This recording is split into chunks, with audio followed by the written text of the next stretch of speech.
आखिर भारत में इतनी खतरनाक गर्मी पड़ क्यों रही है? इसके पीछे का पूरा कारण समझिए। पंखा चल रहा है, कूलर चल रहा है, एसी भी जवाब दे रहा है, लेकिन फिर भी शरीर जल रहा है। क्यों हर साल ऐसा लग रहा है कि सूरज पहले से ज़्यादा आग उबल रहा है? क्या ये सिर्फ मौसम है? ये आने वाली तबाही का ट्रेलर। सुबह 9 बजे ही सड़कें तपने लगती है, दोपहर में बाहर निकलना सजा जैसे लगता है और रात में भी गर्म हवा चैन से सोने नहीं देती। लोग कह रहे हैं कि इतनी गर्मी जिंदगी में कभी नहीं देखी। लेकिन सबसे बड़ा सवाल, क्या ये सिर्फ प्रकृति की गलती है या इंसान ने खुद अपने लिए ये आग तैयार की है? क्यों शहर भट्ठी बनते जा रहे हैं? क्यों पेड़ कटते गए और तापमान बढ़ता गया? क्यों हर साल सिर्फ चेतावनियां जारी होती है लेकिन हालात और खराब होते जा रहे हैं? और सबसे डरावनी बात, अगर अभी भी नहीं संभले तो आने वाले सालों में भारत के कई शहर रहने लायक भी नहीं बचेंगे। आज इस वीडियो में हम समझेंगे भारत का तापमान रिकॉर्ड क्यों तोड़ रहा है, इसके पीछे कौन जिम्मेदार है, सरकार कहां फेल हुई और आम आदमी कौन सी गलतियां कर रहा है। देखिए, धरती हमेशा गर्म और ठंडी होती है, लेकिन जो अभी हो रही है वो सामान्य नहीं है। ये ग्लोबल वार्मिंग अब किताबों का शब्द नहीं, हमारी जिंदगी की सच्चाई बन चुकी है। पहले भारत में गर्मी पड़ती थी, अब हीट वेव पड़ती है। पहले लोग कहते थे कि इस साल गर्मी ज़्यादा है, अब लोग कह रहे हैं कि सांस लेना मुश्किल हो रहा है। सबसे बड़ा कारण है ग्रीन हाउस गैसें। कोयला, पेट्रोल, डीजल फैक्ट्रियाँ, इनसे निकलने वाली गैस धरती की गर्मी को बाहर नहीं जाने देती और दूसरी तरफ जंगल लगातार खत्म हो रहे हैं। जहाँ पेड़ थे वहाँ सीमेंट आ गया, जहाँ मिट्टी थी वहाँ कंक्रीट बिछ गया, जहाँ तालाब थे वहाँ मॉल खड़े हो गए और हम पूछते हैं कि इतनी गर्मी क्यों पड़ रही है।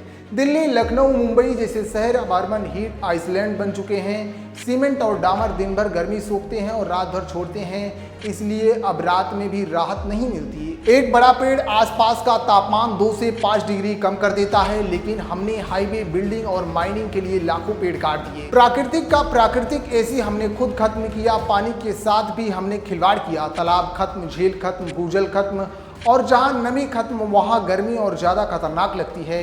अब सवाल, क्या सिर्फ सरकार जिम्मेदार है? नहीं, आम आदमी भी उतना ही जिम्मेदार है। हम एसी चलाते हैं लेकिन पेड़ नहीं लगाते, 500 मीटर जाने के लिए बाइक निकालते हैं, प्लास्टिक फैलाते हैं, पानी बर्बाद करते हैं और फिर कहते हैं कि मौसम बदल गया। लेकिन सरकारें भी बच नहीं सकती। बिना प्लानिंग के शहर फैलते गए, ग्रीन एरिया कम होते गए, पर्यावरण नियम सिर्फ फाइलों में रह गए।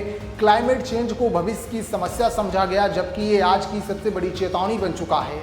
अगर यही चलता रहा तो हीट वेव आम हो जाएगी, पानी की लड़ाई बढ़ेगी, फसलें खराब होगी, गरीब आदमी सबसे ज्यादा पिसेगा। WHO तक चेतावनी दे चुका है कि एक्सट्रीम हीट आने वाले समय की सबसे बड़ी हेल्थ इमरजेंसी बन सकती है और भारत सबसे ज्यादा खतरे वाला देशों में है। समाधान क्या है? सरकार को शहरों में ग्रीन जोन बढ़ाने होंगे, तालाब और झीलों को बचाना होगा, पब्लिक ट्रांसपोर्ट और सोलर एनर्जी पर तेजी से काम करना होगा और पर्यावरण कानून सिर्फ कागजों पर नहीं, जमीन पर दिखने चाहिए। और आम आदमी कम से कम एक पेड़ लगाइए और उसे बचाइए, बिना जरूरत के वाहन मत चलाइए, पानी और बिजली बर्बाद मत कीजिए, क्योंकि सच ये है कि प्राकृतिक बदला नहीं लेती। हमने जंगल काटे, आज गर्मी काट रही है। हमने नदियां मारी, आज प्यास बढ़ रही है। हमने धरती को कंक्रीट से ढका, आज वही धरती आग उबल रही है। और अगर अभी भी नहीं संभले तो आने वाली पीढ़ियां पूछेंगी, जब सबको पता था कि धरती जल रही है तब आपने क्या किया था।